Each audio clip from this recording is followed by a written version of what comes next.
Pihak kampus swasta di Kota Kendari, Provinsi Sulawesi Tenggara, Sultra, memberikan tanggapan terkait insiden dugaan kekerasan seorang dosen terhadap mahasiswa.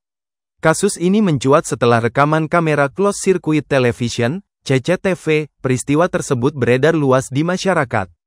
Wakil Rektor 3 Bidang Kemahasiswaan, Dr. Yusuf, mengatakan pihak kampus telah mengambil langkah awal sesuai arahan Rektor. Ia menyebut sudah memfasilitasi mediasi serta mengumpulkan informasi dari dosen maupun mahasiswa yang terlibat, dengan keterangan diambil secara terpisah. Menurutnya, kejadian itu merupakan bentuk kehilafan dari oknum dosen. Kondisi saat itu kampus sedang ramai, dan dosen melihat ada mahasiswa memakai pakaian dinas harian, PDH, dari program studi lain. Awalnya hanya ingin ditanyakan, tetapi berujung pada insiden seperti di rekaman CCTV, jelas Dr. Yusuf saat ditemui di ruangannya, Rabu, tanggal 24 September tahun 2025. Dr. Yusuf menyampaikan detail dari peristiwa ini masih terus didalami karena rekaman CCTV kurang jelas akibat jarak dan keramaian di lokasi. Sehingga, pihak kampus belum bisa menjatuhkan sanksi sebelum seluruh fakta diperoleh. Kita tidak terburu-buru memberikan sanksi sebelum datanya lengkap. Tapi komitmen kami jelas, kekerasan tidak dibenarkan dalam bentuk apapun, tuturnya. Dr. Yusuf menyebut dosen yang terlibat dalam kasus ini masih aktif mengajar dan statusnya di kampus sebagai dosen tetap. Meski begitu, penanganan kasus ini tetap berjalan, agar kondisi di lingkungan kampus bisa kembali normal tanpa kekhawatiran. Kita membangun kampus ini atas dasar kekeluargaan dan persaudaraan. Tidak ada ruang bagi kekerasan, baik antar mahasiswa maupun antara dosen dengan mahasiswa, katanya. Sebelumnya, seorang mahasiswa jurusan arsitektur berinisial AL, 23, mengaku menjadi korban kekerasan oleh dosennya. Insiden itu terjadi, Rabu, tanggal 17 September tahun 2025, sekitar pukul 17 WITA saat kegiatan orientasi studi dasar-dasar Islam dan Kemuhammadiyahan, OSDIK. Al menuturkan dirinya ditendang lalu dibanting karena mengenakan kemeja PDH dari jurusan berbeda. Dia datangi saya, menendang, lalu dibanting di atas paving block. Setelah itu saya disuruh buka baju PDH teknik lingkungan, jelasnya kepada tribunnyusultra.com. Untuk diketahui, kampus swasta ini terletak di Jalan Kiai Haji Ahmad Dahlan, Kelurahan Wawangu, Kecamatan Kadia, Kota Kendari. Lokasi penganiayaan ini hanya berjarak 3 km, dari Polresta Kendari, Jalan di Panjaitan nomor 1, Bonggoeya, Kecamatan Wua-Wua.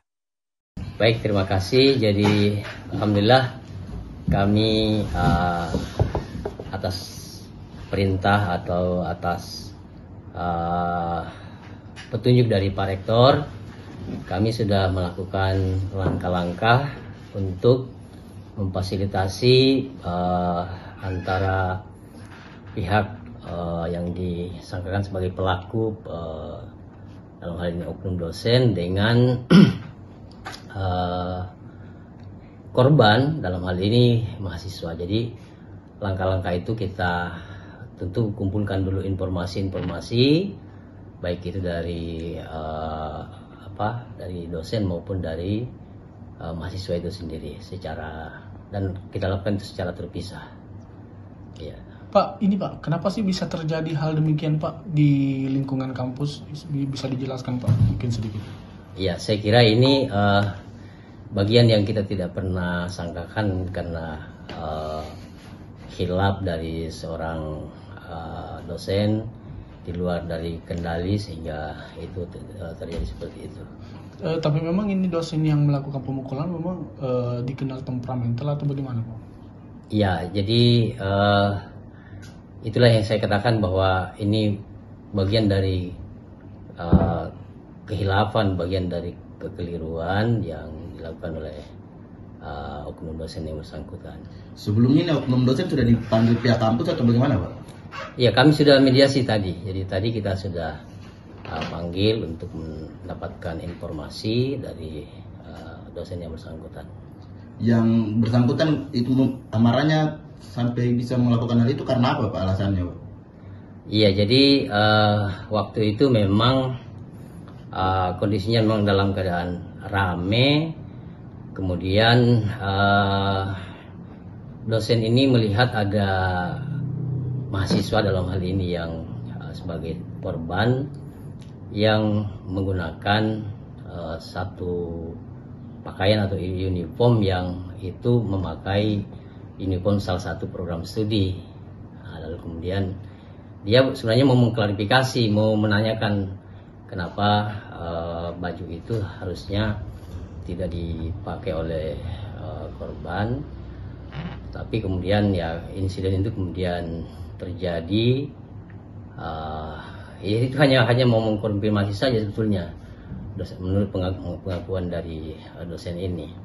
Tapi karena ya situasi dan kondisinya yang sampai ada ya tersandung lalu kemudian terjatuh mahasiswanya, ya itu seperti itu. Tapi sejauh ini tindakan dari kampus sendiri bagaimana terhadap dosen tersebut? Mungkin ada sanksi atau didamaikan atau bagaimana, Pak? Iya, jadi langkah-langkah yang kita sudah lakukan adalah mengumpulkan informasi. Kita panggil kedua belah pihak secara terpisah. Nah, lalu kemudian setelah itu untuk memberi sanksi, saya kira itu adalah proses yang selanjutnya karena kita tidak langsung terburu-buru memberikan sanksi sebelum semuanya bisa komprehensif yang kita kumpulkan. Download Tribun X sekarang, menghadirkan lokal menjadi Indonesia.